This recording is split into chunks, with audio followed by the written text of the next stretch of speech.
Karena struktur birokrasi yang seperti itu, jadi kesiapan OPD secara umum itu rendah. Bagaimana sebenarnya seni beradvokasi, seni berjaringan, bagaimana membangun sekutu, bagaimana mempengaruhi orang, itu adalah bagian seni yang harus dilakukan. Teman-teman lebih banyak fokus kepada peran. Ini fungsinya apa dan lain sebagainya. Tapi bukan itu yang dimaksud kepentingan. Kepentingan adalah sesuatu.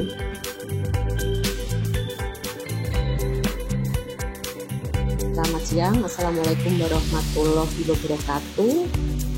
Salam sejahtera, Om Swastiastu, Namo Buddhaya, salam kebajikan buat kita semuanya. Semoga semuanya dalam keadaan sehat dan bahagia. Saat ini sudah pukul 2 lewat 6 menit. Nah, saatnya saya serahkan kepada Mas Ani, karena kalau sesuai dengan rundown itu di sesi terakhir ini akan ada satu orang narasumber, sekarang sudah hadir, beliau Pak Sanusi. Untuk perkenalan lebih lanjut, saya serahkan ke Mas Ani. Mas Ani ini tampilannya berbeda nih topinya. Oke, silakan Mas Ani. Terima kasih Mbak Wid. Selamat siang kawan-kawan semua. Shalom. Assalamualaikum warahmatullahi wabarakatuh. Kita Waalaikumsalam. ketemu lagi di sesi yang terakhir. Hari ini kami mengantarkan eh, sang champion gitu ya, seorang tokoh yang telah berhasil mengakses Wakelola Tipe 3 dengan berbagai strategi dan taktiknya. Beliau ini politisi gaek juga gitu ya. Dan kita akan belajar bareng-bareng. Tapi saya juga mau sedikit eh, review, nambahin review Mbak Wi tadi, karena memang identifikasi yang paling sulit itu membedakan antara apa namanya, influencer, decision maker, dan kemudian mitra advokasi. Tapi sebenarnya kalau kita belajar bareng-bareng, apalagi ada kesempatan offline misalnya, kita bisa identifikasi dengan asik dan kita clear membedakannya. Yang kedua adalah soal merumuskan kepentingan. Kita susah sekali membedakan antara peran dan kepentingan, gitu ya. Yang namanya advokasi, yang namanya lobby itu prinsip utamanya kan mencari titik temu kepentingan bersama. Kan ada gium politik itu, eh, nggak ada nggak ada lawan atau kawan. Dalam politik yang ada itu kesamaan kepentingan. Nah, itu mencari irisan kepentingan antara sesuatu yang kita advokasikan dengan kepentingan eh, pihak yang kita advokasi. Nah, itulah di situ titiknya. Itu yang kemudian didefinisikan sebagai kepentingan, bukan peran. Teman-teman lebih banyak fokus kepada peran. Ini fungsinya apa dan lain sebagainya. Tapi bukan itu yang dimaksud kepentingan. Kepentingan adalah sesuatu yang ketika kita definisikan, itu kemudian kita cari irisannya di antara empat kepentingan dari wali kota misalnya. Salah satunya adalah nyambung dengan kepentingan kita. Nah, kepentingan kita, kepentingan yang nyambung itulah yang kemudian menjadi titik masuk advokasi kita. Ya kira-kira itu. Nanti nggak tahu lah, kita tunggu teman-teman Lokadaya menginisiasi pelatihan offline sehingga kita lebih leluasa untuk mendiskusikan itu secara lebih detail.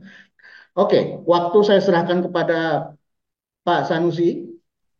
Yang pertama, terima kasih pada Mas Tani, Mbak Wiwi. Yang pertama, makasih reviewnya, Mas. Sehingga karena kami tidak ikut berproses di dalam hal ini, tapi saya berharap apa yang kami ceritakan ini nanti adalah sedikit memberikan apa penguatan, amunisi supaya apa yang kita lakukan itu sesuai dengan harapan, tidak berhenti pada wacana, tidak berhenti pada proses, tapi ada satu hal bahwa kalimat yang perlu kita sampaikan adalah kita yakin itu bisa dulu. Karena percaya saja tidak cukup, tapi ada keyakinan dalam diri di proses ini. Yang kedua adalah ada persoalan strategi-strategi advokasi. Bagi saya, advokasi itu adalah seni. Karena bagaimana sebenarnya seni beradvokasi, seni berjaringan, bagaimana membangun sekutu, bagaimana mempengaruhi orang, itu adalah bagian seni yang harus dilakukan. Satu hal saya belajar pada sudah 3-4 tahun yang lalu dari kawan-kawan Pinabulu, dan saya belum pernah ketemu berhadapan langsung dengan beliaunya. Ada satu kalimat dan itu selalu terngiang di dalam diri saya. Berilah tawaran, kemudian orang lain itu tidak mampu menolaknya. Jadi berilah tawaran kemudian orang lain. Jadi artinya di dalam proses ini bukan apa yang kita ingin saja, tapi sebenarnya apa kepentingan orang itu ketika kita menyamakan sebuah persepsi, ya sebuah persepsi yang hampir sama itu, sama dengan advokasi yang kita lakukan. Kawan-kawan semua, ini ada eh, lembaga-lembaga yang besar-besar. Saya pikir mereka ini juga berada pada jalur yang tepat karena belajar pada sebuah lembaga yang tepat untuk melakukan tata kelola kelembagaan dan keberlanjutan kelembagaan. Itu menjadi hal yang luar biasa. Yang kedua adalah apa yang kita lakukan sore ini menurut saya adalah kawan-kawan harus sangat amat bersyukur gitu. Tahun 2020 saya itu tidak punya bahan apa-apa tentang swakelola kecuali Perpres 16 2019. Itu pun dari kegiatan yang dilakukan Oxfam dengan prakarsa itu saja. Ya itu saja. Jadi saat itu kami punya hanya itu, kemudian saya yakin itu akan bisa kami lakukan. Ya, kami lakukan. Lalu kawan-kawan hari ini untuk swakelola ini sudah dapat banyak hal, peningkatan kapasitas, kemudian memperkenalkan strategi advokasi. Dulu itu eh, kami di Suar itu mencari sendiri pola-pola itu dan akhirnya kami dapat. Jadi karena kemarin kami diminta bagaimana tantangan pembelajaran dalam melaksanakan swakelola, kalaupun hari ini kami Mas Ani sudah terakhir akhir Desember kemarin, pertengahan minggu kedua tanggal tanggal 10 Desember, minggu kedua Desember, maaf, sorry, 1 Desember kami menyelesaikan swakelola yang ketiga. Jadi waktu awal Desember saya Suar menyelesaikan swakelola yang ketiga. Jadi selama 4 tahun dan 3 kali berturut-turut karena ada masa pandemi, Suar mencoba secara konsisten melakukan upaya bagaimana mengakses dana swakelola dan kami dapat itu. Next, Mbak. Lanjut, Mbak Wiwit. Ya, ini sekali lagi sesuai yang disampaikan oleh Mas Hadis. Dulu pengalaman kami adalah di Suar dan sekarang lagi eh, Suar itu juga bagian dari jaringan Lokadaya. Jadi banyak kali kami belajar di forum-forum ini. Jadi kemudian kami mencoba mengimplementasikan di wilayah kami di Kediri dan ternyata itu kami bisa. Kawan-kawan, ada 3 kali Suar bekerja sama dengan pemerintah Kabupaten Kediri itu untuk swakelola tipe 3. Yang pertama itu bicara dengan Bapeda. Waktu itu eh, tahun 2020. Jadi persis 2 tahun setelah Perpres itu ada. Dan Perpres Perpres diterbitkan, kemudian Suar bisa melakukan kerjasama yang ada di Kabupaten Kediri. Yang pertama adalah kami melakukan survei dampak pembangunan bandara. Kenapa saya itu survei di bandara? Karena ada kawan yang ada di sana ternyata di luar AMDAL itu banyak hal yang sebenarnya tidak tercover, tidak tercapture di dalam hasil AMDAL. Karena AMDAL itu juga kami ikut. Kemudian kami coba sodorkan ternyata ada dampak-dampak dari kelompok rentan. Nah, ini adalah bagian dari bagaimana kami mencoba berpikir yang banyak kali tidak dipikirkan orang lain. Kemudian karena tidak dipikirkan orang lain, kami sampaikan dan ternyata saat itu tertarik. Yang kedua adalah kami bekerja sama dengan Bakes Bangpol. Ini juga karena ada sebuah momentum di mana Bakes Bangpol itu ada bidang baru. Bidangnya adalah hubungan antar kelembagaan dan bidang kebudayaan. Untuk melengkapi tentang apa yang harus dilakukan di dalam kabit baru ini, maka dibutuhkanlah sebenarnya salah satu profiling tentang eh, lembaga-lembaga yang bergerak dalam budaya.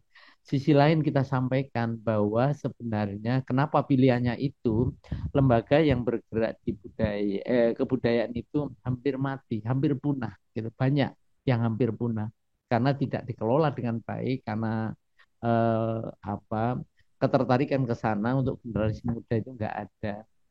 Dan yang terakhir kemarin dan hampir saja sebenarnya ketiga itu kalau minjam istilahnya Mas Anik tentang kontrak kontrakting sosial, kita sudah melakukan itu.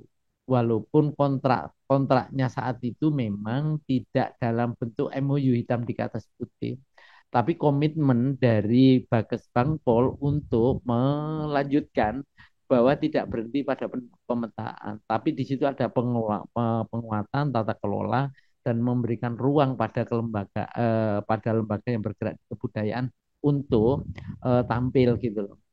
Eh, Artinya dari proses ini kemudian kemudian kita melakukan sebuah upaya bagaimana bekerja sama dengan BPD. Nanti di slide berikutnya akan kita sampaikan seperti apa sebenarnya tantangan dari tiga hal.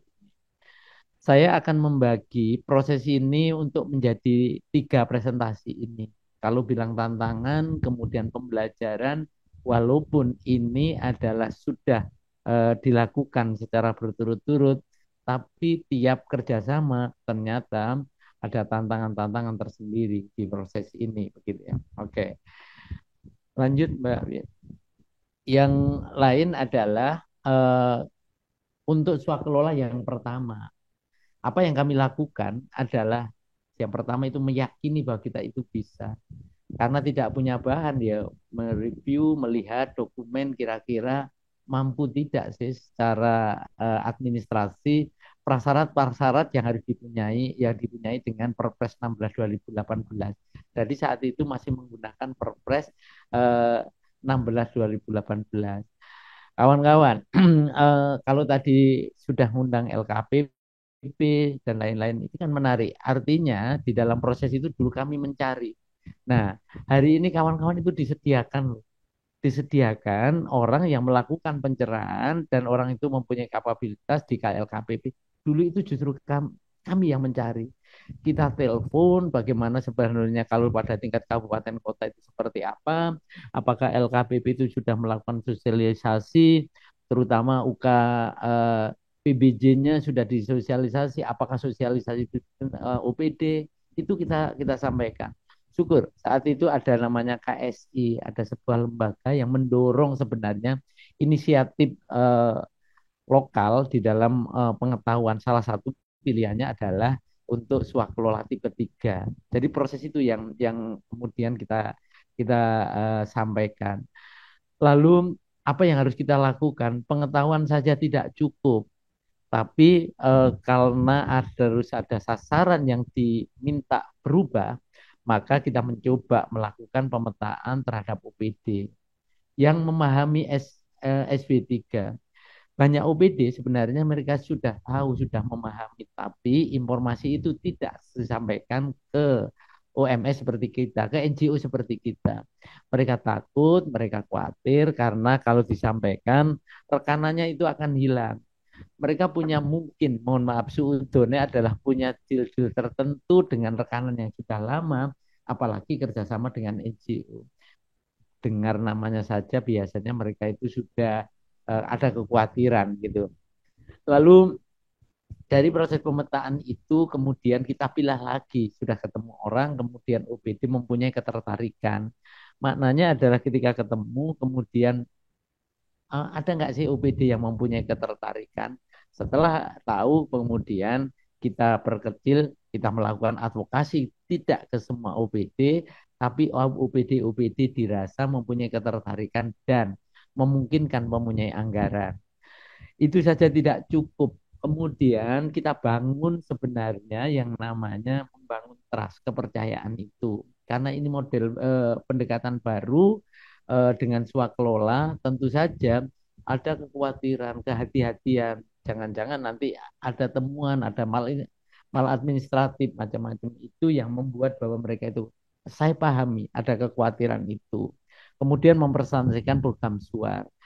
Bapak Ibu sekalian dan kawan-kawan, saya sepakat dengan Mas Anies, Mbak Wiwi tentang bagaimana mempertemukan kepentingan itu.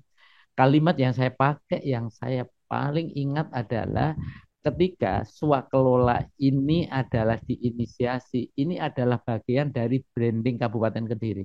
Saya bilang gitu. Karena ada beberapa kegiatan, ada namanya apa KLA, ada apa Anugerah Parahita Eka Praya, kita belum dapat Kabupaten Z. Kalau belum dapat maka branding untuk ini. Jadi dengan cara itu sebenarnya kita mempertemukan. Jadi tidak sekedar kepentingan kita untuk mendapatkan dan membantu pemerintah dana, tapi menurut saya ada mempertemukan kepentingannya itu adalah penting. Bisa jadi kepentingan-kepentingan politik, tapi nggak apa-apa, abaikan tentang itu. Lalu yang kedua adalah dalam proses pelaksanaan, di mana ketika melakukan advokasi Bapeda, kaitan-kaitan bisa dilakukan. Kemudian kita ketemu dengan Kepala Bapeda, Pak, kira-kira ada tidak ya kegiatan yang mungkin bisa diswakelolakan? Karena banyak kali Bapeda itu mempunyai fungsi-fungsi lead banknya itu kerjasama dengan apa? Dengan perguruan tinggi. Lalu saat itu kita bilang, kalau dengan kami yang biasa mendampingi mereka, saya pastikan kami memberikan trust begitu. Saya pastikan hasilnya jauh lebih bagus daripada kajian teoritis begitu. Jadi kalau mereka kajian di bandara dari kampus yang mungkin perlu waktu untuk apa proses di lapangan, kami enggak, Pak. Jadi ini adalah bagian dari membangun trust kepada ini. Ya itu yang saya maksud adalah bagaimana seni beradvokasi. Lalu memastikan bahwa ada kegiatan yang diswakelolakan.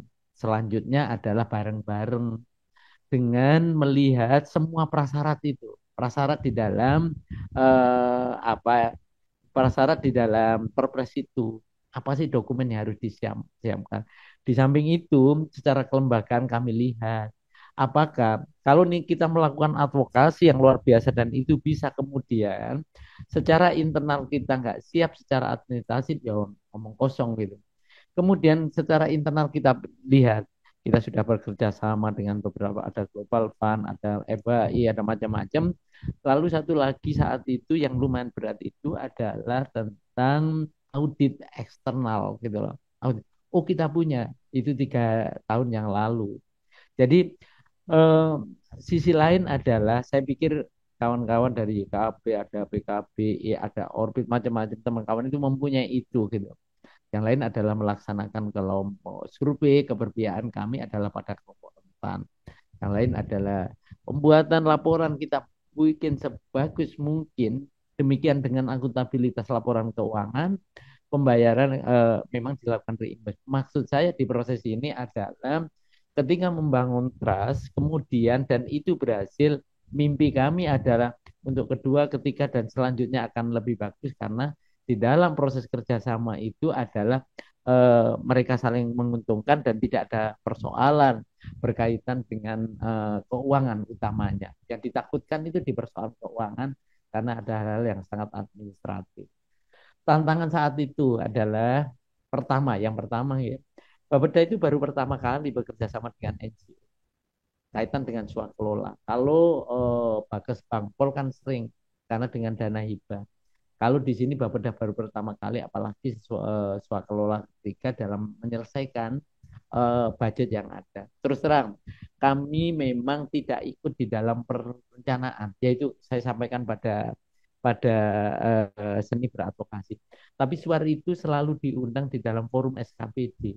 Artinya trust dengan Bapeda itu sudah terbangun sebelumnya. Lalu tantangan yang lain adalah karena tidak punya gambaran bagaimana kerjasama, kemudian ada tidak contoh di kabupaten lain yang pernah melakukan swaklola. Saya kontak dengan LKPP, saya kontak dengan KSI, ada Mas Sanusi, tapi nggak boleh dipinjamkan karena kaitan dengan apa gitu, dia nggak bisa. Jadi kami sama-sama buta saat itu pertama kali, ya. Lalu penyiapan eh, tahapan selanjutnya dilakukan dengan sangat amat hati-hati. Siapa KPA-nya, siapa yang berkaitan dengan prosedurnya. Eh, Bapeda yang melakukan penawaran dulu, padahal di awal itu adalah kita menyampaikan proposal. Tapi di dalam konteks alur ini adalah bagaimana Bapeda menyiapkan dokumen penawaran pada kita, kemudian kita jawab dengan iya. maknanya apa di dalam proses ini dan kemudian jadi ganti. Ketika sudah terbangun kepercayaan itu sebenarnya mereka itu bisa dan mampu untuk melakukan prosedur alur. Kami tidak menyalahi sebuah prosedur itu, tapi dengan selama ini kalau dengan hibah kemudian proposal masuk dalam konteks ini walaupun proposal masuk, tapi atas nama prosedur dalam administratif itu Bapeda melakukan penawaran pada kita dan kita mengiyakan begitu. Lalu tantangan yang lain adalah pembayaran selalu dengan reimbas ini. Tuan nggak punya uang cash sampai 100 juta untuk program ini. Saya pikir ini bisa didialogkan, didiskusikan karena saat itu Bapeda bilang ada tapi uang pinjaman sekitar 25-30 juta, kemudian sisanya adalah uang dari kami sehingga proses itu berjalan lancar gitu. Pembelajaran yang didapat adalah proses swaklola 3 ini bekerja adalah yang pertama di Kabupaten Kediri. Mungkin yang pertama di Jawa Timur. Berharap ada replikasi di OPD lain atau daerah lain. Mimpi kami seperti itu. Karena setelah itu selesai dan KSI mengkampanyekan tentang kami, bahwa ada satu lembaga yang berhasil, tiba-tiba Suar dengan Bapeda, namanya diundang kemana-mana gitu untuk bercerita tentang ini. Lalu pembelajaran yang kedua adalah ketika bersama dengan Bapeda menjadi cerita sukses SW3 di Indonesia karena baru 2 tahun diterbitnya Perpres sudah dilaksanakan pada tingkat daerah yang bahasanya Mas Ani tadi adalah daerah jauh dari Surabaya, tapi kami bisa melakukan. Kedekatan dengan OPD adalah hasil investasi kerja-kerja kita selama ini. Jadi bukan kedekatan karena hubungan persaudaraan, karena hubungan pertemanan, tapi sebenarnya ini adalah bagian investasi. Kami nggak memulai yang baru. Gitu. Tidak hanya Bapeda dari OPD lain, karena kerja-kerja kita cukup diakui. Saya pikir ini bagian dari modalitas dan kawan-kawan bisa melakukan proses ini. Lanjut Mbak Winin. Kawan-kawan, untuk catatan tahun 2021, jadi ada salah 1 tahun. Sebenarnya saat itu sudah kita pikirkan bagaimana tidak hanya Suar saja yang mendapatkan. Kita sudah berdiskusi dengan Bages Bangpol, karena Bages Bangpol itu ada kabit yang hubungan antar kelembagaan. Kita coba masuk di sana. Mbok, kalau ke pertemuan itu tidak sekedar ngomong dana hibah, dikuatkan kawan-kawan itu. Saya ingat sekali yang ketemu itu ada Muhammadiyah, ada NU, ada kelompok-kelompok dari mahasiswa begitu. Memang semua terima, tidak juga. Karena mereka ini menganggap kok ribet mentoh dengan swakelola, dengan administrasi seperti itu. Kalau dana hibah kan bisa 2 tahun sekali dan kita menganggarkan itu berdasarkan pertanggungjawaban itu. Mereka nggak tahu lupa bahwa dana hibah itu bisa dilakukan, swakelola itu bisa dilakukan tiap tahun. Yang kedua, dana hibah itu bisa dilakukan bersamaan dengan swakelola. Tahun 2020 itu kami Suar dapat dua-duanya, swakelola dan dana hibah begitu. Kan dana hibah seharusnya juga tahun 2022 itu kami langsung dapat 2 ya. Yang pertama adalah melakukan profiling kemudiannya itu. Tapi saat itu ada tantangan adalah ada permindahan mutasi dari satu kabit ke Bages Bangpol itu sehingga itu tidak bisa kami lakukan. Kemudian kami bisa ambil tahun 2023. Lalu sisi lain adalah kesempatan itu kita pakai Bages Bangpol untuk didorong untuk melakukan sosialisasi pada UMS. Saat itu kita pikir supaya tidak hanya Suar yang mendapatkan ini, tapi berdasarkan kapasitas, berdasarkan secara administrasi kesiapan administrasi seharusnya banyak yang punya kemampuan itu. Pembelajaran tahun 2021 walaupun kami belum dapat, tidak semua UMS itu tertarik tuh SW3 itu.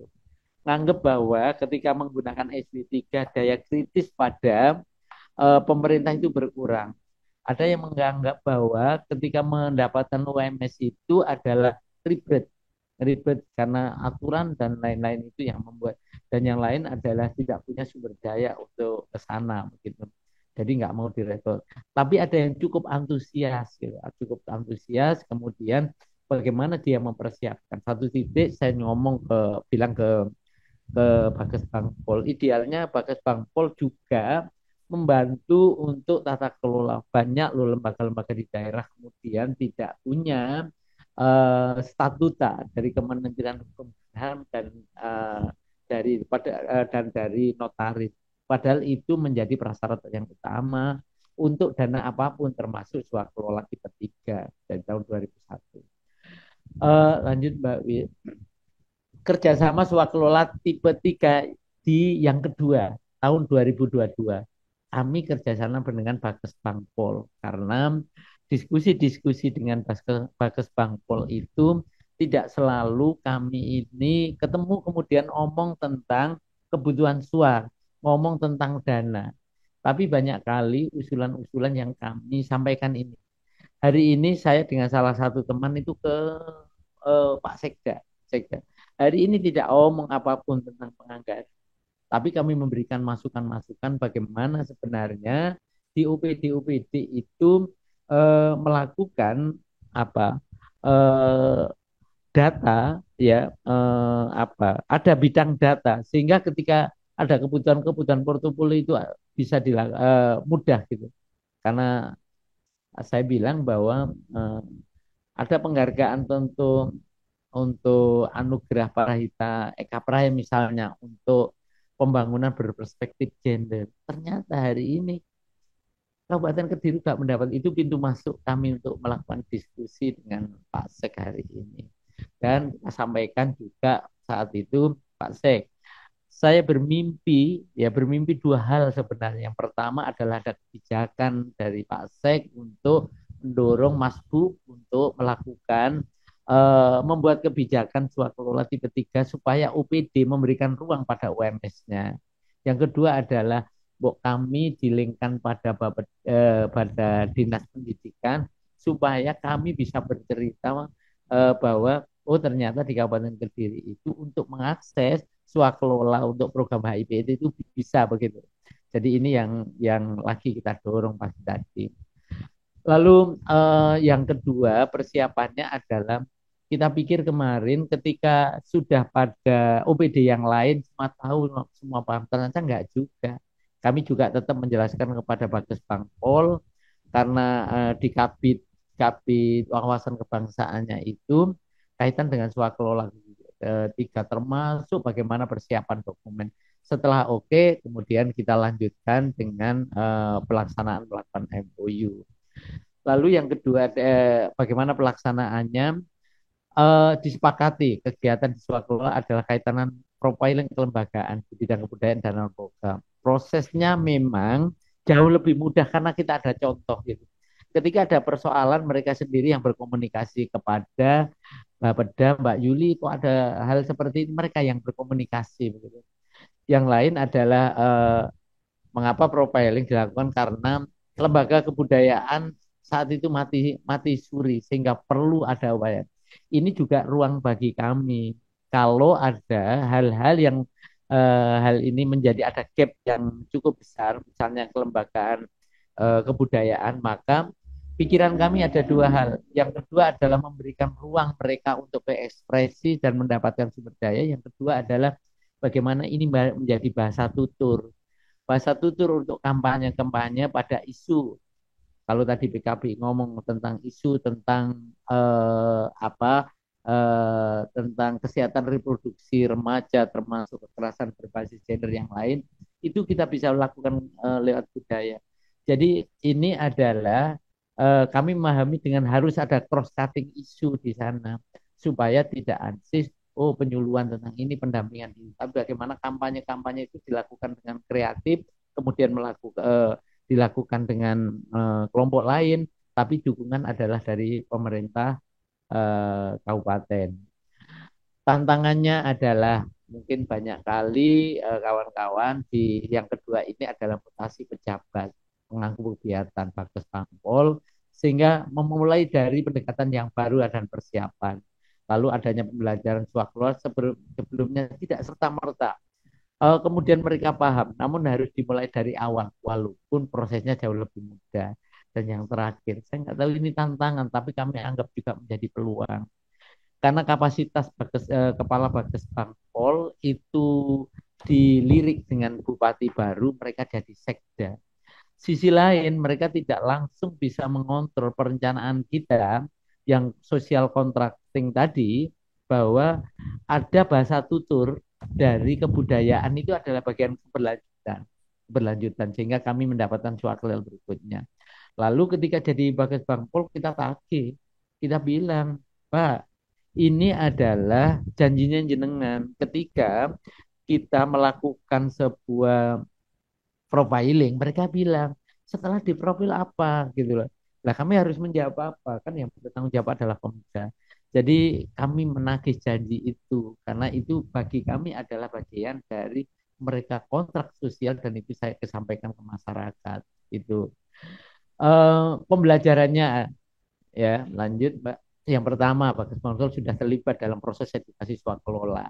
Sisi lain, mereka tidak pelaksana saja, tapi eh, bahasanya Pak Sekda waktu itu masih di Bagas Bangpol adalah setiap kegiatan yang dilakukan kita selalu menyampaikan tentang swakelola tipe 3, apakah boleh gitu. Lalu mohon maaf agak apa hmm, sombong sedikit itu.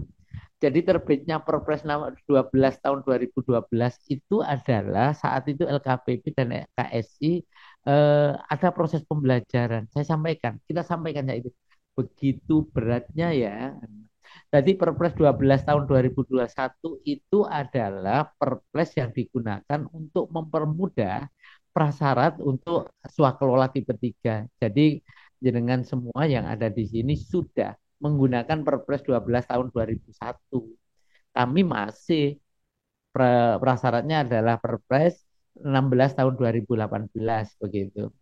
Yang lain adalah proses yang kedua ini jauh lebih mudah karena ada pembelajaran dari staf Bapeda menjadi konsultasi pelaksanaan swakelola tipe 3.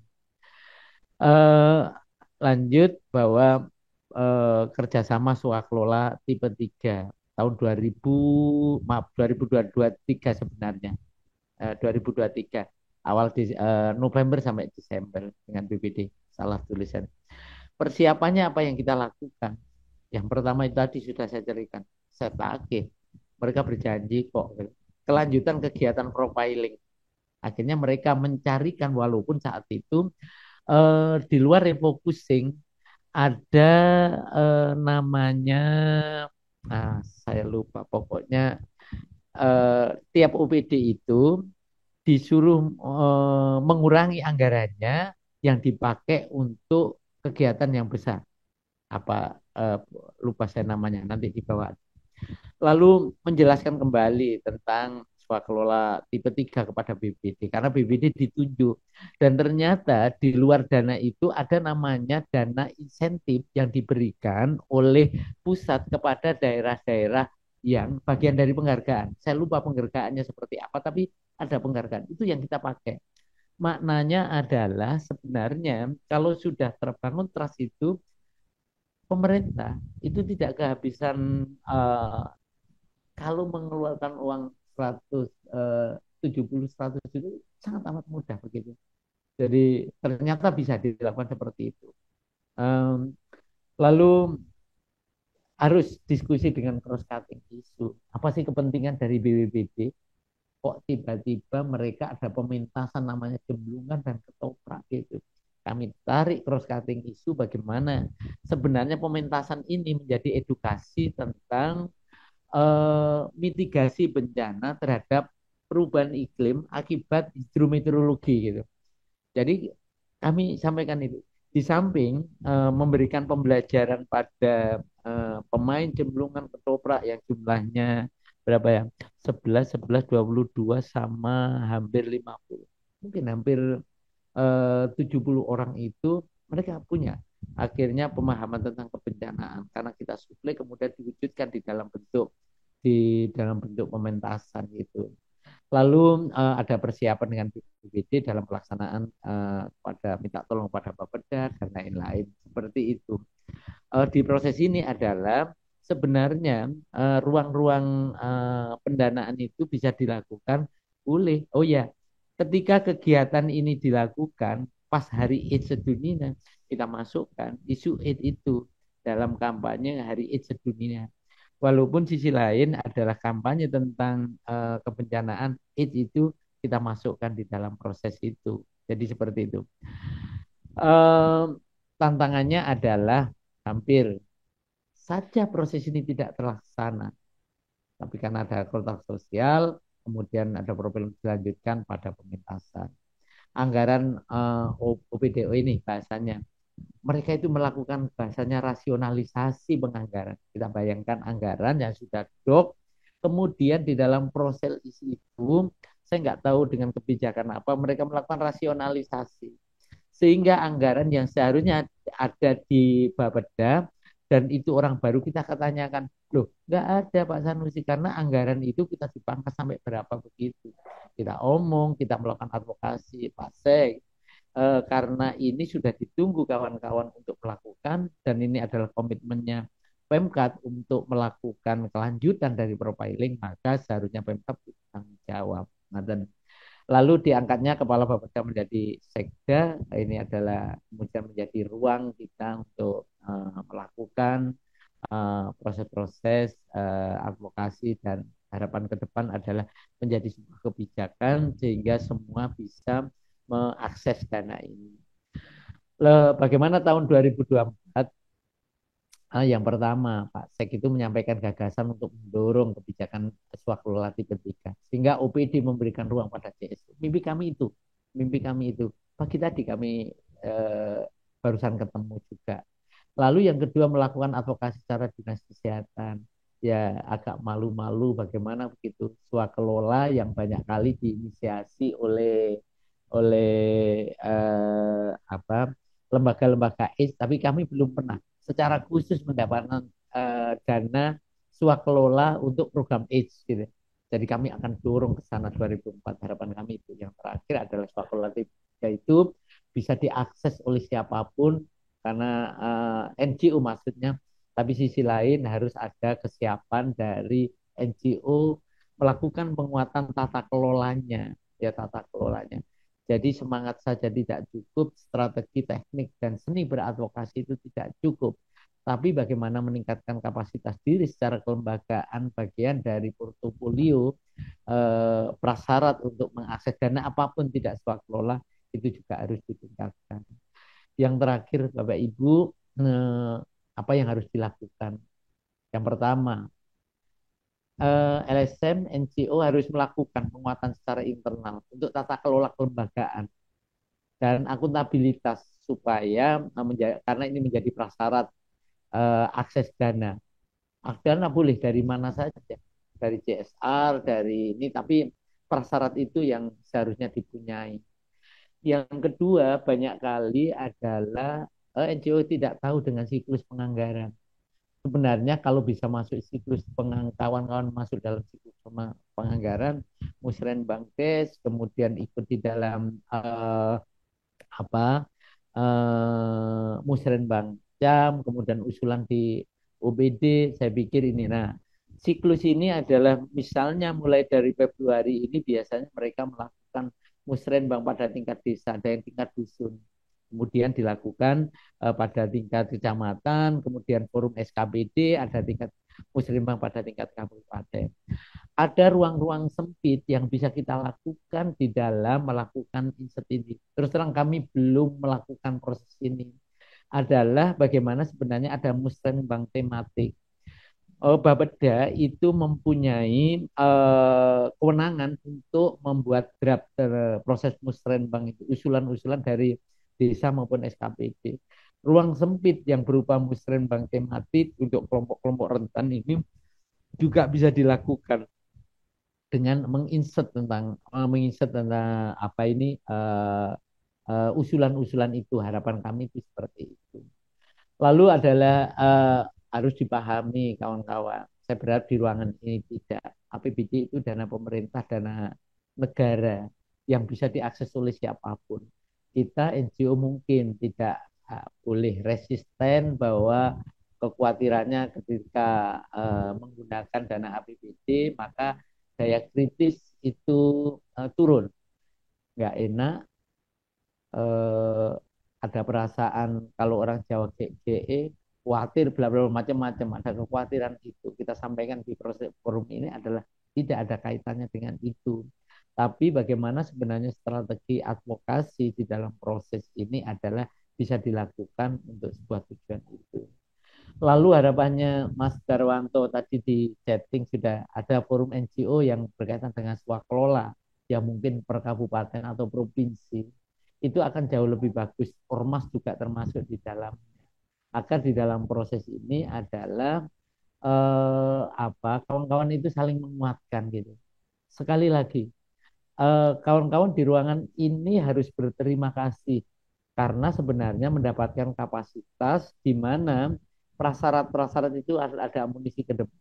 Sekali lagi kalau kita bandingkan 4 tahun yang lalu kami itu merasa bahwa kita melakukan dengan upaya-upaya dilakukan sendiri.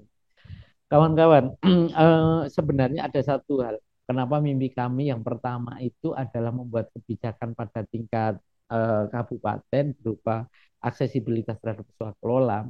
Kami punya pengalaman bagaimana mendorong dana desa itu bisa dipakai untuk aid melalui DPMPD. Kemudian saya minta mendorong DPMPD karena kasusnya banyak dan itu ada di desa untuk mendorong warga peduli aid. Jadi keterlibatan warga penggunaan dana desa untuk aid. Bupati membuat surat edaran selama 3 tahun yang saya mulai tahun 2015-2016 itu dari 440 kabupaten desa dan 1 kelurahan saat itu 280 sudah desa sudah menggunakan dana APBD untuk aid. Saya berharap bahwa di aid juga tentang swakelola juga gitu ya bisa bahwa mendorong bagaimana dana APBD untuk program-program yang lain untuk penyakit menular bisa TBC, bisa HIV/AIDS dan lain-lain. Saya pikir itu yang bisa saya sampaikan bahwa semoga kalaupun ada yang saya sampaikan berulang, mohon maaf karena jenengan sudah ikut proses berkali-kali. Tapi yang utama semoga ini menambah amunisi strategi di dalam melakukan seni beradvokasi. Dan yang terakhir, yakini. Ada keyakinan itu bisa. Tidak sekedar mempercayai sebuah prosedur, tapi ada keyakinan pada diri, jalan melakukan advokasi, mesti menemukan cara itu. Terima kasih Mbak Wiwi, Mas Ani. Makasih pada semua. Mohon maaf, saya kira Assalamualaikum warahmatullahi wabarakatuh. Waalaikumsalam warahmatullahi wabarakatuh. Terima kasih banyak Pak Sanusi. Kaya sekali pembelajaran kita hari ini. Oke, sudah ada yang raise hand di sini, Mas Pandi, Kak Pandi, silakan. Ya, eh, halo Mas Anik dan terima kasih Ya, Pak Sanusi atas paparannya sangat menginspirasi. Ya, saya ada 2 pertanyaan Pak. Ada 2 pertanyaan. Yang pertama, mungkin terlewat, mohon maaf. Yang pertama untuk Pak Sanusi, dari mulai proses pengajuan sampai dananya turun itu berapa lama Pak? Terus yang kedua, tadi juga disebutkan bahwa ada dana hibah yang dilakukan bersama dengan swakelola ketiga. Ini ada batasan nggak ya Pak? Semisal isunya harus berbeda atau tim pelaksananya juga harus berbeda atau bagaimana? Itu aja sih. Terima kasih. Ukuran lama idealnya adalah perencanaan proposal itu dilakukan setahun sebelumnya atau tahun sebelumnya. Karena ini kaitan dengan proses penganggaran di OPD. Idealnya akan seperti itu. Sekali lagi ketika awal pertama kami ini mungkin sekitar 4 bulanan. Jadi sebenarnya anggaran itu sudah ada, tapi celah itu kita masuk daripada dilakukan dari perguruan tinggi. Kami jauh lebih bagus. Jadi agak kepede percaya dirinya itu kita sampaikan. Nah, idealnya kawan di dalam proses ini adalah masuk di dalam tahapan sehingga pengawalannya akan jauh lebih bagus. Ya, pengawalan jauh lebih bagus. Jadi ketika tahun 2003 pelaksana dari pemerintah itu adalah melaksanakan penganggaran tahun 2002. 2004 juga tahun 2003 tadi setahun sebelumnya. Kalau pengalaman melalui musrenbang akan jauh lebih bagus. Sisi lain adalah banyak kali OPD itu juga tidak mampu mengerjakan semuanya. Di situ juga kita hadir sehingga di dalam proses ini walaupun sudah ada penganggaran tapi celah sempit itu kita bisa lakukan. Boleh nggak kita sampaikan karena kami punya kapasitas dan lain-lain begitu ya. Ya oke. Itu yang pertama. Yang kedua, dana hibah itu adalah kalau di kami selalu dilakukan oleh diberikan melalui Bakes Bangpol. Jadi bukan dari OPD lain, khusus Bakes Bangpol. Karena tadi di sana itu ada namanya bidang hubungan antar kelembagaan. Jadi lembaga-lembaga seperti Forum Kerukunan Umat Beragama, Forum Mahasiswa, HMI, PMI, macam-macam itu mendapatkan dana-dana itu atau kelompok-kelompok disabilitas. Dan itu 2 tahun sekali. Ini sebenarnya nggak ada kaitannya dengan, ya tidak ada kaitan dengan swaklola. Maksudnya begini, di tempat yang sama, kebetulan kami belum di tempatnya. Misalnya Bagas Bangpol itu mengeluarkan APBD, mengeluarkan dana hibah, maka isunya berharap ada lain. Bukan satu pekerjaan kemudian didanai oleh dua begitu. Tapi dana hibah itu biasanya dipakai untuk peningkatan kapasitas kelembagaan. Bagaimana dana-dana hibah. Saya pikir kawan-kawan yang belum harusnya memang melaporkan ke Bakes Bangpol kemudian menanyakan tentang dana hibah itu. Jadi kami ada 2 tahun sekali, di luar itu Bakes Bangpol biasanya telepon, Pak Sanusi, ini kok belum masuk proposalnya, sampai pada tingkat itu gitu, untuk hibah ya. Nah, untuk swaklola idealnya adalah melakukan kegiatan di luar dana hibah itu. Nah, dana hibah itu sehingga ketika melakukan kegiatan swaklola, maka orangnya yang berbeda, penerima manfaat yang berbeda, kemudian UPD-nya bisa berbeda, tapi bisa juga menjadi satu dengan Bakes Bangpol. Jadi seperti itu sebenarnya. Jadi boleh kawan-kawan untuk menanyakan ke Bakes Bangpol karena hubungan antara kelembagaan dan mereka mempunyai program yang namanya dana hibah. Tentu saja tidak dikasih kemudian tidak dipertanggungjawabkan, tidak gitu. Menggunakan proposal, pertanggungjawaban, tapi lebih luas untuk kebutuhan kantor, untuk itu boleh peningkatan kapasitas sampai magang itu bisa. Nah, seperti itu ya. Oh ya, satu lagi yang membedakan. Dana hibah itu adalah pengelolaan itu diberikan pada ormas atau NGO, dana hibah. Tapi swakelola itu sebenarnya pengelolaan pada UPD namun diserahkan pada OMS sehingga mereka melakukan proses monitoring yang melakukan punya MOU bagaimana sebenarnya dana ini diswakelolakan ke ormas yang bersangkutan gitu. Jadi swakelola itu kan gini, ketika OPD dirasa tidak mampu karena load pekerjaannya cukup besar atau mungkin karena waktu atau tidak bisa ke wilayah-wilayah di mana misalnya di kelompok-kelompok rentan itu tidak bisa, maka disuakelolakan. Saya pikir itu, mohon maaf lompat-lompat, tapi saya berharap bisa memberikan gambaran intinya ada hal yang berbeda antara dana hibah dengan swakelola. Siap, Pak. Terima kasih. Oke, kita lanjut ke Mas Sudar. Monggo.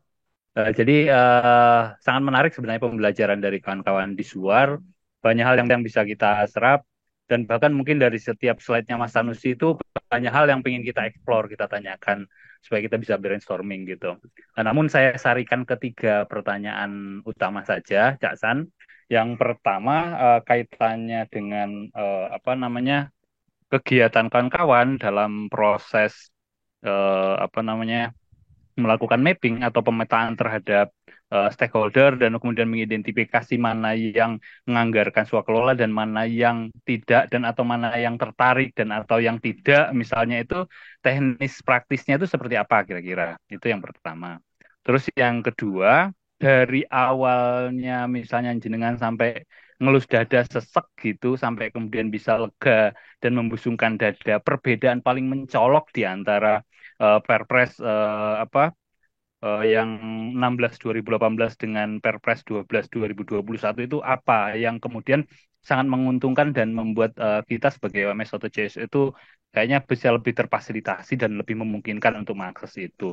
Terus yang terakhir tadi kan di paparan terakhir jenengan itu di conclusionnya itu kan juga disebutkan bahwasanya APBD ini dana pemerintah yang notabene dari pajak kita dan idealnya bisa diakses oleh siapa saja termasuk kita sebagai CSO gitu. Namun dalam praktek-prakteknya dan ini sering dikeluhkan oleh teman-teman misalnya masih ada potas misalnya atau potong atas misalnya atau persentase itu terjadi enggak dan kira-kira bagaimana menjenengan menyikapi atau mengadvokasi kemudian bahwasanya ini memang pure untuk kegiatan sehingga tidak ada istilah-istilah permintaan sekian persen dan lain sebagainya begitu. Saya kira tiga hal itu aja, Cak. Matur nuwun. Assalamualaikum warahmatullahi wabarakatuh. Oke, Mas Darwanto, makasih. Jadi untuk kegiatan mapping, saran saya lakukan yang paling mudah. Siapa yang paling mudah, yang paling kenal dulu, gitu loh. Karena dengan cara itu kemudian kita dapat rekomendasi pada siapa saja yang harus dihubungi, kan begitu. Saya itu nggak kenal sama sekali tentang UKPBJ, oh namanya itu. Jadi unit kerja pengadaan barang dan jasa itu tidak kenal sama sekali. Tapi atas rekomendasi dari Bakesbank, kemudian kami dikontakkan untuk itu. Kemudian kita ketemu, melakukan diskusi bahwa oh ini ada Perpres 16 2018 yang perlu dilakukan begitu. Ada yang mengatakan ketika kita ngomong bilang bahwa dari mana? Dari LSM. Oh gitu. Ada apa? Mau apa? Ya bisa jadi mereka tidak cukup care dengan bahasa tubuh bahwa mereka itu tidak ketemu aja susah, apalagi ngomong tentang program dan lain-lain begitu. Jadi lalu yang terakhir adalah ketika itu sudah tahun 2021 kami mendorong ke Bakes Bangpol karena sekarang ini kami bisa mendorong kepada Sekda Bu Yo mengadakan pertemuan di dalam rangka meningkatkan kapasitas ormas maupun UPD supaya mereka itu terbangun kepekaan terhadap proses-proses ini. Jadi seperti itu. Memang dari 26, 28 UPD kita semua tidak datang. Tentu saja yang mempunyai kaitan langsung dengan pekerjaan kita. Siapa itu? Kita bisa ke DP3AKB yang khusus perempuan dan anak, ke dinas sosial, ke dinas kesehatan pasti, ya dinas kesehatan, ke Bakes Bangpol, kemudian di Bapeda begitu ya. Kita belum sampai semua OPD kemudian masuk ke PUPR, masuk ke Perkim. Saya nggak tahu nanti misalnya ada program lain, misalnya TB yang sekarang lagi kita ampu gitu ya. Yang kedua adalah tentang Perpres. Jadi saat itu yang sangat amat membedakan itu adalah salah satunya yang dirubah itu seingat saya adalah tentang external audit. Mas Dar, external audit itu kan begitu mahalnya begitu. Kita dapat external audit aja ketika ada bantuan dari lembaga donor. Oh, boleh nggak ya external audit? Kita hanya sekali selama ini Suar melakukan external audit dengan biaya yang lumayan mahal saat itu, ya. Itu kami lakukan terakhir tahun 2017 atau 2018 lah, gitu. Jadi yang membedakan itu prasyarat menjadi eksternal audit itu kan susah. Bagaimana ormas itu apa bisa dapat tentang eksternal audit? Itu kan nggak mungkin. Salah satunya itu. Jadi beberapa hal yang membuat item itu jauh lebih eh, mudah gitu ya. Oke. Dan yang terakhir tentang aksesibilitas tentang pendanaan ini. Cara pikir, cara pandang, dan rencana aksi terhadap sesuatu itu membuat hal yang berbeda begitu. Kenapa ini saya highlight secara khusus? Karena kalau cara pandangnya adalah, oh ini adalah duit pemerintah, kemudian ketika kami atau apalagi nganggap duit individu, duitnya bupati, duitnya itu, kemudian itu akan merubah aksi kita. Kita sampaikan secara khusus bahwa proses ini adalah untuk ada sebuah pemahaman pada diri kita tentang sesuatu yang kita bisa akses, kan begitu. Jadi itu boleh itu. Tentu saja di dalam proses ini ya melalui sebuah prosedur, melalui sebuah alur yang memungkinkan kita bisa datang ke situ. Tentang bagaimana sebenarnya prosentase, kita bilang di awal kita bilang suar itu pada 1 tahun itu bisa ada 4-5 ribu warga Kabupaten Kediri mendapatkan informasi penyuluhan tentang AIDS. Suar itu di konteks kebencanaan misalnya pernah lo bantu Pemkap itu sekitar 1.500 terpal begitu. Kita itu pernah lo waktu COVID itu ya waktu COVID kita bisa membuat alat cuci tangan itu karena kita punya sumber daya alat cuci tangan itu yang banyak untuk masyarakat kita distribusikan. Yang mau saya ceritakan begini, itu adalah bagian nego dari kami. Kalau dengan orang lain monggo, suar tidak di dalam posisi itu. Karena apa yang kita lakukan selama ini adalah dia ini apa sih? Yang dilakukan selama ini adalah membantu Pemkab. Bagaimana jenengan akan tega untuk melakukan pemotongan dan lain-lain. Didiskusikan di awal. Kalau itu bagian dari budaya, suar tidak termasuk di dalam konteks ini. Kita tidak masuk di dalam proses ini. Bisa jadi. Yang kedua, ketiga, pernah di awal itu yang apa swakelola pertama itu pernah menanyakan itu ya kita sampaikan dengan lugas itu. Untuk kedua, ketiga justru mereka khawatir, mereka takut karena semua orang tahu tentang pekerjaan kita. Jadi seperti itu. Ya, jadi di sisi lain itu berkontribusi terhadap pembentukan kultur bersih juga di birokrasi kita gitu ya. Oke, yang lain, Saya Mas Anik. monggo Banita. Ya, Mas Sanusi, ketemu lagi. Halo Mbak Nita. Ya, Wajah cantiknya mana Mbak Nita? Sehat ya, mana. iya. Jadi Mas Sanusi, Ya. saya nih terus terang banyak belajar ya sama Mas Sanusi. Yang bisa saya ambil, saya petik nih Mas Sanusi ini ternyata ulet gitu loh. Ulet bahasa apa ya? Maksudnya telaten gitu. Itu kali mungkin kunci juga ya buat kita mengakses dana swakelola. Terus terang kami di YKB untuk provinsi belum gol-gol nih Mas Sanusi. Kalau di kementerian sih lumayan lah. Kalau kementerian. Cuman yang saya masih penasaran nih kenapa nih yang di provinsi. Nah mungkin belajar dari itu ya telaten. Melihat terus menerus ya. Komunikasinya itu yang saya dapat dari Mas Sanusi. Mungkin ini yang nanti mudah-mudahan nih saya lagi merintis juga Mas Sanusi doain.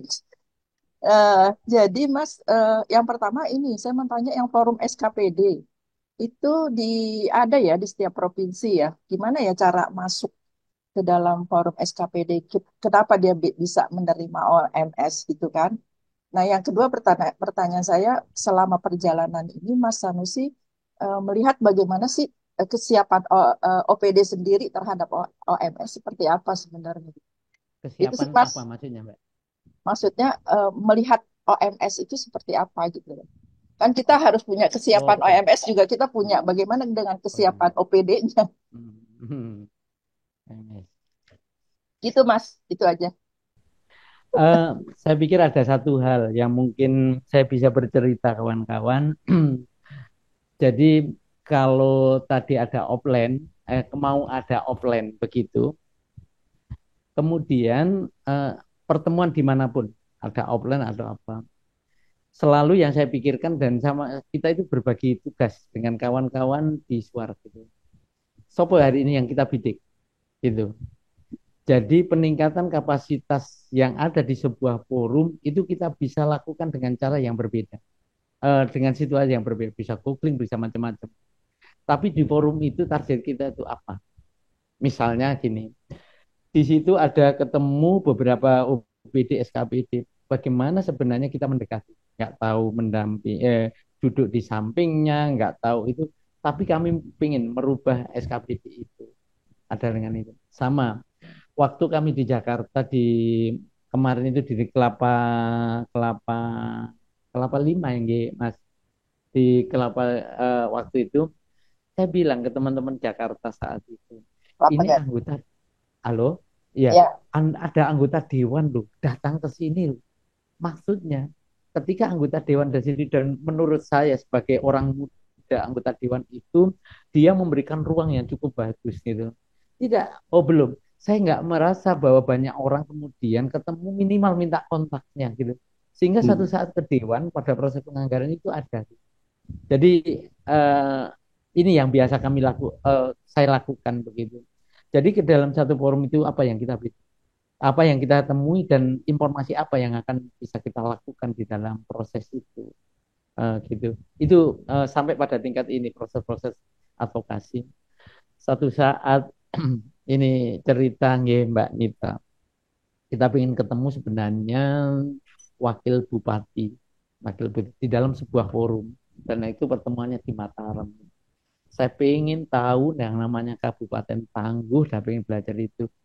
Kencing ke kamar mandi itu loh saya ikuti. Sambil kencing gitu keluar dari kamar mandi, saya punya waktu 2 sampai 3 menit untuk mendiskusikan, minimal mereka kenal saya. Nah, proses-proses ini yang mungkin yang kita perlu belajar di dalam, sehingga perlu melakukan sehingga tahu, paham, kita tiba-tiba di satu forum itu dikenal, orang itu kenal kita dan kita dapat nomor kontaknya, suatu saat butuh itu kita bisa kita bisa akses. Saya selalu berpikirnya begitu. Gini Mbak, pengetahuan itu sebenarnya tidak langsung aplikatif seperti hari ini, seperti kita diskusi hari ini. Tapi kami meyakini akan keluar dengan sendirinya ketika itu dibutuhkan. Demikian juga akses kepada orang-orang. Bagaimana kita bisa ketemu orang, bisa berkomunikasi, tapi kita nggak punya kontaknya, kan begitu. Nah, ini yang harus dipelihara di dalam proses ini. Yang kedua adalah tentang forum SKPD. Di tempat lain hampir tidak ada forum SKPD dan mengundang kami. Suara itu sampai satu titik itu begini. Kita itu diundang forum SKPD harus mempersiapkan diri karena selalu setelah Bapeda membuka, setelah Sekda itu membuka oleh moderator, kami itu diminta masukan untuk semua yang ada. Bagaimana persoalan anak, bagaimana persoalan lingkungan, bagaimana kami itu diminta begitu. Tentu saja di dalam proses ini adalah itu tadi, ada kebutuhan dari Pemkab ketika melakukan forum KPD yang nanti akan disandingkan di dalam musrenbang itu, mereka perlu masukan. Mereka perlu masukan. Jadi ketika mereka butuh masukan, maka yang diundang adalah kawan-kawan ini. Jadi dengan cara-cara seperti itu sebenarnya biasa kami lakukan dari proses-proses advokasi. Saya nggak tahu di Jakarta karena ada banyak NGO besar kemudian mempunyai kapasitas yang luar biasa karena YKB ada di sana. Di daerah itu ada dua hal yang ditakuti oleh OPD. Yang pertama itu adalah wartawan, yang kedua adalah LSM.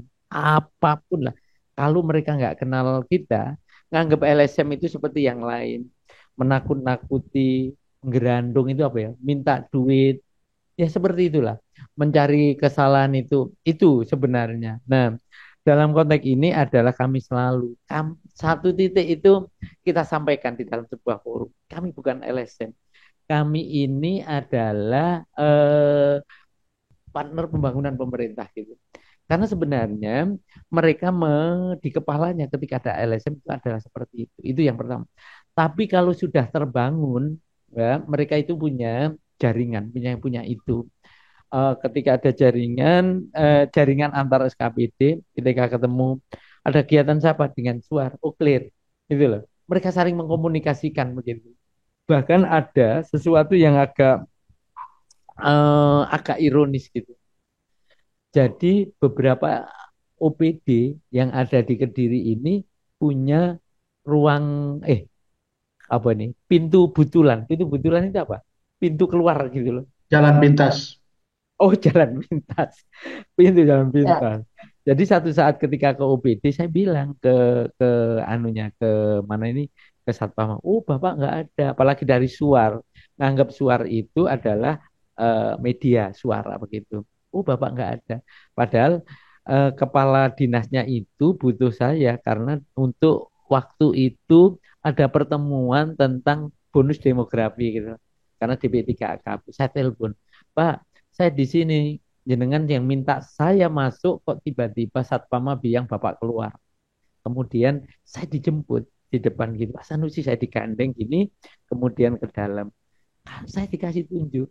Ini loh, pintu jalan pintas itu. Jadi kalau ada wartawan, ada NGO, ada seperti itu. Nah, tapi yakini bahwa eh, mereka selalu bilang bahwa banyak kali, bukan selalu, banyak kali bilang kalau NGO kecuali suar, katanya begitu dan lain-lain yang bergerak di isu HIV, yang punya donor, punya itu mereka akan selalu percaya yang lain. Jadi seperti itu Mbak pola relasi. Tapi kalau sudah percaya kegiatan apapun mereka akan melibatkan kita, termasuk forum SKPD. Sampai guyonan saya kalau perkenalan, saya Sanusi dari Suar, dari SKPD Suar, gitu. Karena satu-satunya yang Nah, diundang sampai begitu. Nah, ini tentu saja di dalam proses ini, Mbak, ini adalah investasi panjang. Semakin kita menjauhi dengan SKPD, kita nggak dapat apa-apa, pola relasi itu. Tapi sebenarnya investasinya karena pekerjaan kita akuntabel, karena kita itu ketika dimintai data, dimintai tentang portofolio kaitan dengan penghargaan bla bla bla, kita juga respon. Jadi trust terbangun dengan cara itu. Investasi panjang ini yang membuat bahwa kita itu teman-teman harus memulai, orang muda harus memulai, tapi yakini itu bisa dulu. Saya pikir itu, Mbak Nita. Matur ya, nuwun. Mas Anusi, terima kasih. Jadi trust ya Mas ya, yang harus dibangun Betul, dulu. Selama betul. trust itu terbangun, udah ya cincai ya. Ruang-ruang sempit, Mbak, ruang-ruang sempit itu bisa kita gunakan. Jadi ketika pertemuan dengan banyak orang seperti di sekolah, kita harus punya target. Kita siapa yang harus kita temuin untuk minimal adalah bagian dari investasi ke depannya. Begitu. Kalau tidak, ya, hai, makan snack, kemudian menyampaikan itu. Ngaten Mas Ya, Ani, ngapunten. Jadi, Mas Sanusi, ya, Mas Sanusi itu juga yang kemarin kami terapkan gitu loh Mas Sanusi. Jadi mm, ketika kebetulan kita dekat sama KPA, nah jadi ketika mm, ada rapat dengan wali kota, kan kalau wali kota kalau ada buka pengen buru-burunya izin gitu kan, biasanya nah, sering izin. Nah mm, kemarin tumben kita, tolong Pak jangan meninggalkan tempat ini ada YKB mau ngomong. Jadi itu nah, sudah gitu mulai ya. gitu kan. Oh iya iya boleh Oke, LSM ngomong di sini. Jadi oke. sebelum dia pergi gitu kan. Nah, Mm, itu ya mudah-mudahan ya kita coba bangun trust-nya dulu memang karena memang agak alergi ya kalau dia melihat LSM yang mm, mm, tidak kenal gitu. Ya itu tadi yang Mas Sanusi bilang gitu kan, LSM yang gimana gimana. Nah, itu mm, membangun itu dulu sebenarnya mm. yang penting. Ya, oke, makasih Mas. oke, menarik sekali. Saya kira kaya sekali dari Pak Sanusi ini. Ya, saya tapi pengen menggarisbawahi tadi. Saya pernah mendengar Pak Sanusi itu bicara panjang lebar soal apa yang disebut dengan partisipasi bermakna. Jadi setiap kehadiran kita ke satu forum itu, kita dapat apa? Apa yang kita hasilkan dari situ, apa yang kita kontribusikan, itu yang sebenarnya membuat Pak Sanusi eh, punya investasi panjang terhadap apapun ya. Saya kira itu juga penting buat kita. Saya mau nambahin sedikit, mumpung ini terakhir gitu ya, bahwa ini juga kemarin kita ketemu Pak Sanusi. Saya pengen sedikit mempresent singkat saja bahwa konsil itu di akhir tahun kemarin punya punya eh, kajian yang melihat eh, local government readiness, kesiapan pemerintah daerah untuk swakelola tipe 3, untuk mengimplementasikan swakelola tipe 3 ya. termasuk salah satunya Kediri. Kita turun di 4 kota kabupaten, salah satunya adalah Kediri. Kita punya banyak kesimpulan di situ. Kesimpulannya ada 12, lalu rekomendasinya ada 7. Nanti kita bisa share hasil ini. Ini dibiayai oleh IAC kan dalam konteks isu HIV/AIDS ya. Eh, saya saya ingin mengingatkan juga Pak Sanusi bahwa teman-teman di sini tidak cuman OMS HIV/AIDS ya di forum ini. Tapi ini dalam konteks isu HIV/AIDS kita punya banyak kesimpulan ya. Salah satunya yang di beberapa hal tadi sudah di-mention oleh Pak Sanusi, tapi kita juga saya juga mau menggarisbawahi bahwa secara aturan main sebenarnya secara teknis itu sudah cukup lengkap. Cuman kesiapan OPD-nya itu banyak masalah. Tadi Pak Sanusi juga nambahin soal mutasi ya. Soal mutasi eh, kita udah membangun relasi bagus dengan satu OPD, satu ketua kepala dinas misalnya, tiba-tiba dia dimutasi. Kalau mutasinya lebih strategis, maka kita akan bisa melanjutkan. Tapi kalau mutasinya adalah buangan, kita dibuang, mereka nggak punya kewenangan apa-apa, kita eh, katakanlah investasinya bisa dianggap investasi bodong. Tapi kan tidak ada yang sia-sia gitu ya. Nah, termasuk misalnya ini juga kami temukan bahwa di dalam skema struktur OPD itu itu tidak ada yang namanya knowledge sharing. Ini juga sebagian kritik kepada kita semua. Jadi di dalam satu lembaga itu yang tahu misalnya tentang kewenangan, tentang kebijakan-kebijakan yang strategis itu hanya kepala dinasnya atau satu dua orang di bawahnya. Jadi informasi itu tidak merata di semua OPD sehingga kalau ada proses mutasi seperti itu, kita akan kehilangan champion di tingkat OPD, gitu ya. Maka itu pekerjaan advokasi harus dianggap sebagai pekerjaan yang nggak selesai, gitu ya.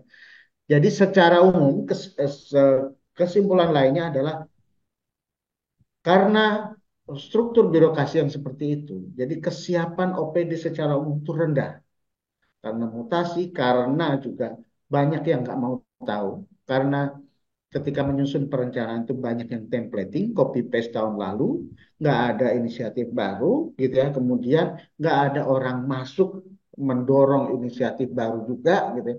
Maka mereka terlalu nyaman dengan apa yang sudah dilakukan. Karena itu, seperti yang dipresentasikan di awal bahwa di dalam sirup itu swakelola yang paling tinggi levelnya di antara OPD itu swakelola tipe 1. 95 rata-rata itu 95 sampai 98% swakelola tipe 1 lah yang dipilih untuk implementasi pembangunan. Padahal kita tahu, kita temukan juga di lapangan bahwa sumber daya OPD itu sangat terbatas. Karena itu kita bisa melihat satu fenomena di mana ketika akhir tahun mereka itu kelabakan karena serapannya itu ada yang masih 40%, ada yang sampai 70%, ada yang 90% gitu. Tapi rata-rata itu serapannya kemudian masih banyak PR yang belum dikerjakan sehingga bulan November Desember itu masing-masing OPD punya pekerjaan yang bertumpuk-tumpuk. Padahal mereka harus menghabiskan dana APBD itu. Nah, disitulah kelemahan OPD kita yang bisa kita dampingi. Kita juga bisa manfaatkan sebagai pintu masuk, Mbak. Kalau kita orang punya kedekatan sudah seperti Pak Sanusi misalnya, itu gampang aja.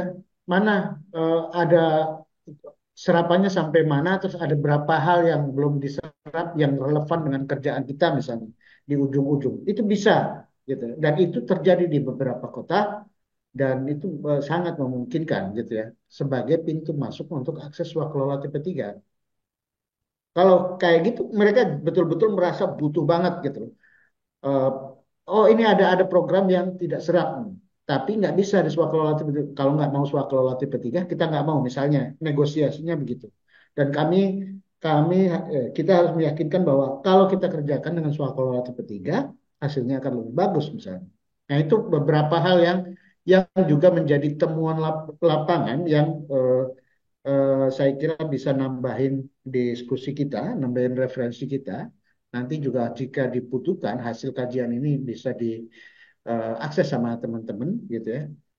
Oke, kalau tidak ada, saya minta Pak Sanusi untuk closing 3-4 menit gitu sebelum nanti di wrapping sama Mbak Wit gitu ya.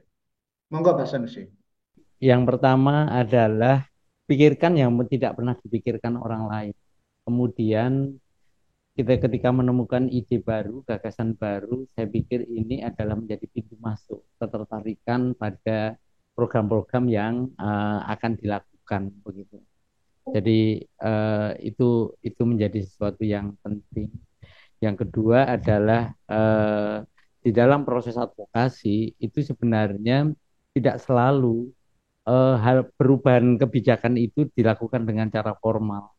Banyak kali orang melakukan advokasi dengan konsep paper, konsep note, macam-macam lah dengan itu menjadi sebuah tahapan akademisi ya, tapi kerja-kerja yang kita lakukan adalah banyak kali dilakukan secara informal di proses-proses advokasi ini. Yang lain saya pikir meningkatkan kapasitas kelembagaan itu adalah menjadi hal yang wajib, yang penting, sampai pada tingkat boleh kita tunjukkan bahwa ini loh kantor kami punya program seperti ini, sehingga itu adalah bagian membangun trust. Lalu yang terakhir, makasih pada Konsil LSM, pada Lokadaya, pada kawan-kawan Penabulu yang memberikan ruang pada saya untuk belajar pada kawan-kawan di sore ini.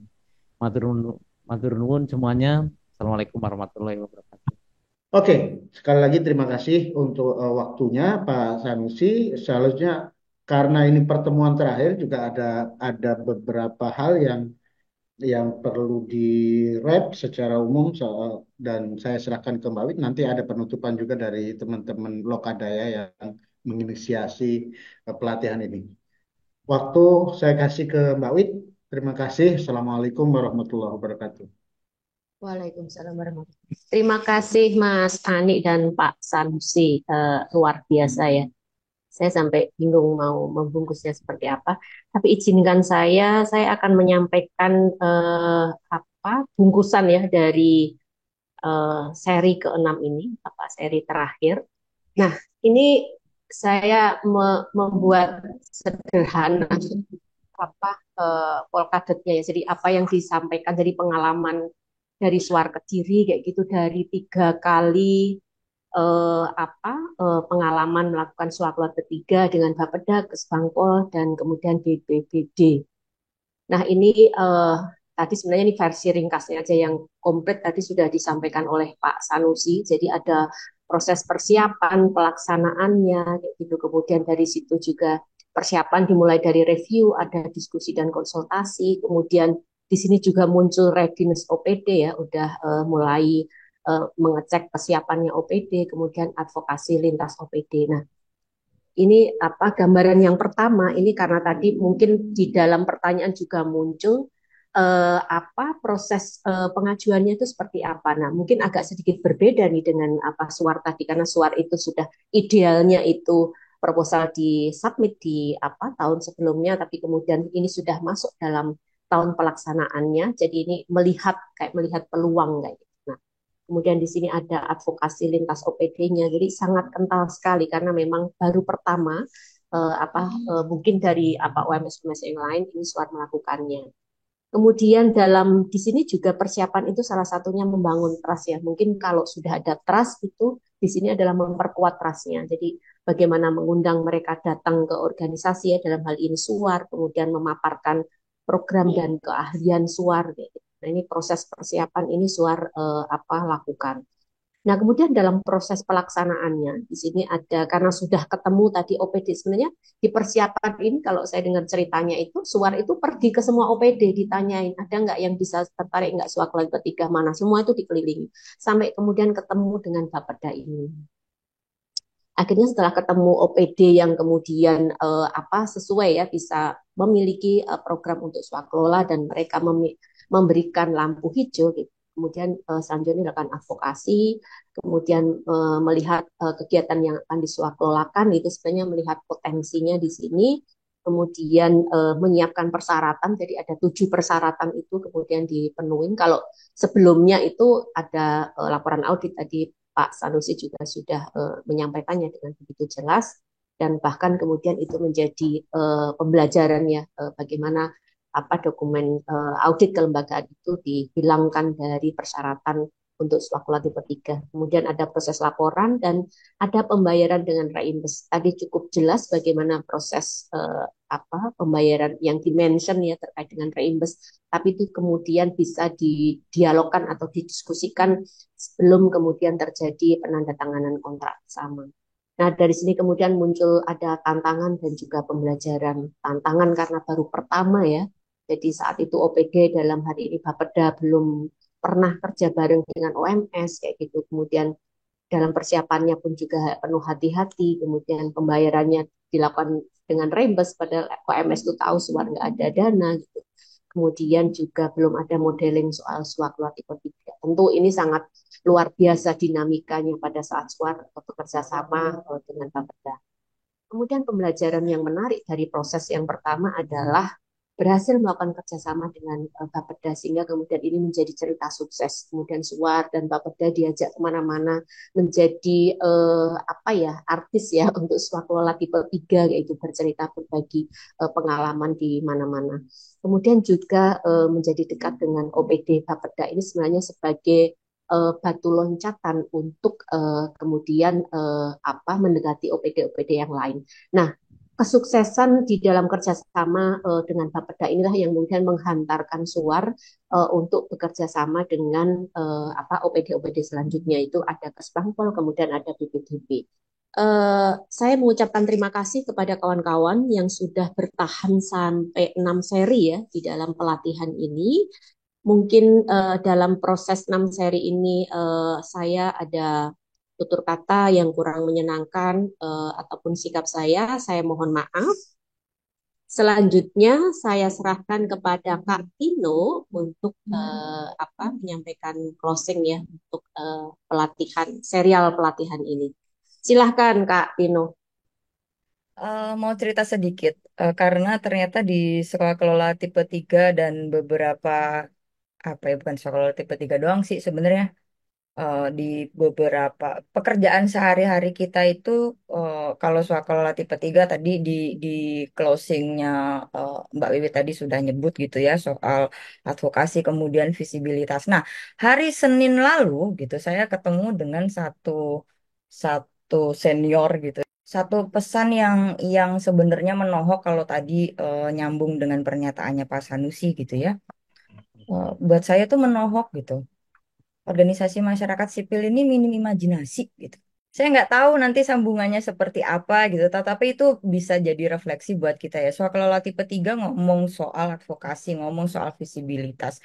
Terus Pak Sanusi kemudian tadi ngingetin lagi, jangan takut untuk mempercayai hal-hal yang belum pernah kita lakukan gitu. Itu juga bagaimana kemudian Suar apa mencoba untuk berimajinasi gitu. Saya nggak mau nutup sebenarnya karena setiap kali penutupan saya pasti sedih gitu kan. Walaupun saya nggak pernah mengikuti serinya, tapi saya selalu tahu gitu. Saya nonton rekamannya gitu dan seru gitu. Dan ini kayaknya apa hal baik gitu ya. Kalau toh pun nanti kita bisa mendapatkan, saya nggak mau janji gitu ya, eh, apa energi gitu ya, sumber daya gitu untuk melakukan apa kegiatan secara offline gitu bisa saling bertemu satu dengan yang lain kan bisa jadi ada hal yang akan lebih apa ya mungkin memang akan lebih afdol gitu ya. Ya, doakan saja semoga sekretariat kemudian mampu apa namanya memfasilitasi kawan-kawan bisa bertemu secara luring gitu. Tetapi untuk yang sekarang-sekarang gitu ya main-main ke konsil aja kita makan siang di konsil gitu. Sekali lagi terima kasih. Mohon maaf kalau apa ada hal-hal yang kurang apa ya kurang-kurang dari Sekretariat Lokadaya gitu.